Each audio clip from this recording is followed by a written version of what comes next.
ఏమంటే నిజంగానండి, ఈ రాత్రి పగళ్ళు ధనం ధనం ధనం ధనం అనుకుని తిరుగుతున్న వాళ్ళు మీరు అడగండి, మీరు ఎందుకండి అంత అలాగంటే, మరి పిల్లలు ఉన్నారు కదా బాబు, ఎవరున్నారు? పిల్లలు. జాగ్రత్తగా వినాలి. ఇక్కడ పిల్లలకి ఆస్తి సమకూరుస్తావా?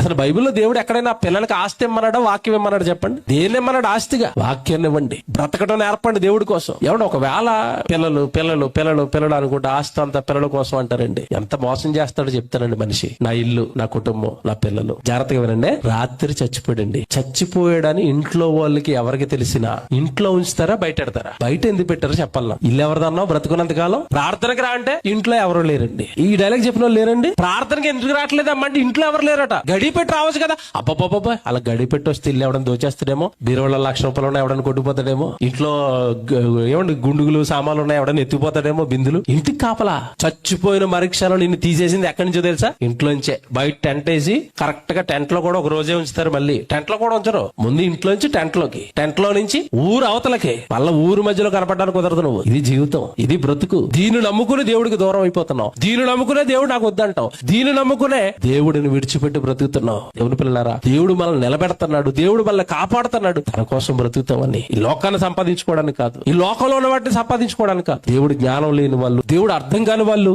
లోకం కోసం బ్రతుకుతారంటే, దేవుడు అర్థమైన నువ్వు, నీ ఎడల ఆయన ఆశ్చర్యమైన కార్యాలు చేస్తున్నాడని అర్థం చేసుకున్న నువ్వు ఒక్కటే డైలాగ్ వేయాలి. ఈ డైలాగు నువ్వు వేయగలిగావంటే నువ్వు పరలోకాన్ని చూస్తావు. ఈ డైలాగ్ నువ్వు చెప్పగలిగావంటే నీ జీవితం సరైన మార్గంలో ఉన్నట్టే. దేవుడు మాతో ఉన్నాడు. బాబా, ఆ మాట చూసారు ఎలాగుందా? దేవుడు మాతో ఉన్నాడు. నువ్వేమనాలి? దేవుడు నాతో ఉన్నాడు అంటావా?